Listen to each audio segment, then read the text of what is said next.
UPSC தேர்வு முடிவுகள் வெளியாகி இருக்கின்றன. அதில் தமிழக மாணவி 2ஆம் இடம் பிடித்து அசத்தி இருக்கிறார். இது தொடர்பான விவரங்களை வழங்குவதற்காக செய்தியாளர் அபிநயா இணைகிறார். அபிநயா, விவரங்களை பகிர்ந்துக்கலாம். ஸ்ரீராம், அகில இந்திய அளவில் நடத்தப்பட்ட யுபிஎஸ்சி தேர்வு, அதாவது சிவில் சர்வீஸ் தேர்வு என்று சொல்லப்படக்கூடிய IAS, IPS, IFS போன்ற பதவிகளுக்காக நடத்தப்படும் அந்த தேர்வுக்கான இறுதி முடிவுகள் வெளியாகி இருக்கின்றன. இதில் ஒட்டுமொத்தமாக நேர்காணலுக்கு 140க்கும் மேற்பட்டவர்கள் தமிழ்நாட்டிலிருந்து மட்டும் தேர்வாகி இருந்தார்கள். அந்த நேர்காணல் எல்லாம் நடந்து முடிந்து தற்போது இறுதி முடிவுகள் அறிவிக்கப்பட்டிருக்கின்றன. தற்போது வரைக்கும் கிடைத்திருக்கக்கூடிய தகவலின் அடிப்படையில் முதல் 100 இடங்கள், டாப் 100ல 2 மாணவர்கள் தமிழகத்தைச் சேர்ந்தவர்கள் இருக்கிறார்கள் என்ற தகவல் கிடைக்கப்பட்டிருக்கிறது. அதில் முதலாவதாக தமிழக அளவில் முதலாவது, அகில இந்திய அளவில் 2வது இடத்தில் ராஜேஸ்வரி சூவே என்ற மதுரையைச் சேர்ந்த ஒரு தேர்வர் 2ஆம் இடம் பிடித்திருக்கிறார் அகில இந்திய அளவில்.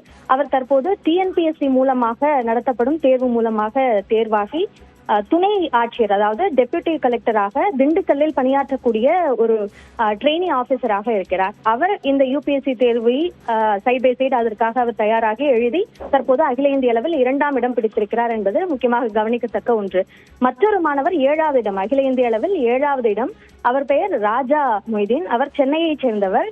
அவர் 3வது முயற்சியில் இந்த தேர்வில் அகில இந்திய அளவில் 7வது இடம் பிடித்திருக்கிறார் என்று தகவல் வெளியாக இருக்கிறது. ஒட்டுமொத்தமாக தமிழக அளவில் எவ்வளவு பேர் தேர்வாகி இருக்கிறார்கள் என்ற விவரங்கள் நான் முதல்வன் திட்டம் மூலமாக நமக்கு தெரிய வரும் என்று எதிர்பார்க்கப்படுகிறது. தற்போது கிடைத்திருக்கக்கூடிய தகவலின் அடிப்படையில் 40க்கும் மேற்பட்டவர்கள், 40லிருந்து 50 பேருக்குள்ளாக அந்த தமிழ்நாட்டிலிருந்து தேர்வாக இருக்கக்கூடிய தேர்வுகளின் எண்ணிக்கை இருக்கலாம் என்று எதிர்பார்க்கப்படுகிறது. இதற்கு பிறகாக முந்தைய ஆண்டை விட கூடுதலாக இருக்கிறதா, குறைந்திருக்கிறதா போன்ற இந்த விவரங்கள் எல்லாம் இதற்கு பிறகு தெரிய வரும். ஸ்ரீராம், கண்டிப்பா அபிநயா, இப்போ யுபிஎஸ்சி தேர்வு அப்படிங்கிறது மிகவும் முக்கியமான ஒரு தேர்வு. அதுல நான் முதல்வன் திட்டத்தினுடைய பங்களிப்பு அப்படிங்கிறது எந்த அளவுல இருக்கு அப்படிங்கறத உற்று நோக்க வேண்டியதா இருக்கிறதை பார்க்க முடியுது. அது தொடர்பான தகவல்களையும் பகிர்ந்துக்கலாம். இப்போ 2 பேர் தொடர்பான விவரங்களை கொடுத்திருக்கேன். இன்னும் எத்தனை பேர் இருக்கிறதுக்கான வாய்ப்புகள் இருக்கு அபிநயா? பொதுவாக யுபிஎஸ்சி இது போன்ற இறுதி முடிவுகளை வெளியிடும் போது அவர்கள் எந்த மாநிலத்தைச் சேர்ந்தவர்கள் என்ற விவரங்களை அதிகாரப்பூர்வமாக வெளியிடுவதில்லை. இங்கு பயிற்சி அளிக்கக்கூடிய நிறுவனங்கள் தரும் தகவல்களின் அடிப்படையில் தான் அந்த முடிவுக்கு நாம் வர வேண்டியிருக்கிறது. அந்த அடிப்படையில் அந்த முடிவுகள் வெளியாகி சில நிமிடங்கள் தான் ஆகின்றன என்ற அடிப்படையில் அதனை ஒருங்கிணைக்கும் பணிகள் தற்போது நடைபெற்று வருகின்றன.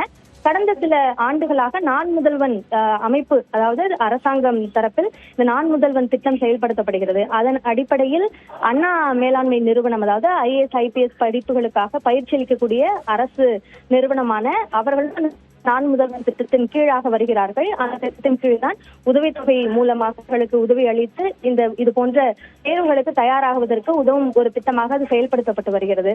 அந்த வகையில் அவர்கள் இது ஒட்டுமொத்தமாக தமிழ்நாட்டில் எவ்வளவு பேர் தேர்ச்சி அடைந்திருக்கிறார்கள் என்று அந்த விவரங்களை வெளியிட்டு வருகிறார்கள்.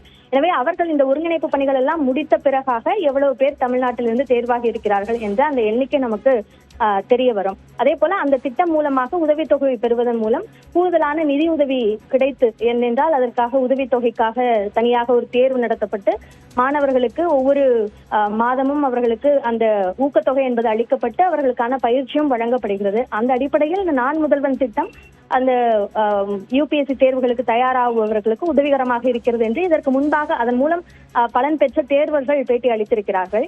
எனவே அந்த அடிப்படையில் இது உதவிகரமாக இருக்கிறது. அதே போன்று அந்த திட்டத்தின் அடிப்படையில் எவ்வளவு பேர் படித்திருக்கிறார்கள், ஒட்டுமொத்தமாக தமிழ்நாட்டிலிருந்து எவ்வளவு பேர் தேர்வாகி இருக்கிறார்கள் என்ற அந்த புள்ளி விவரங்கள் விரைவில் வெளியாகும் என்று எதிர்பார்க்கப்படுகிறது.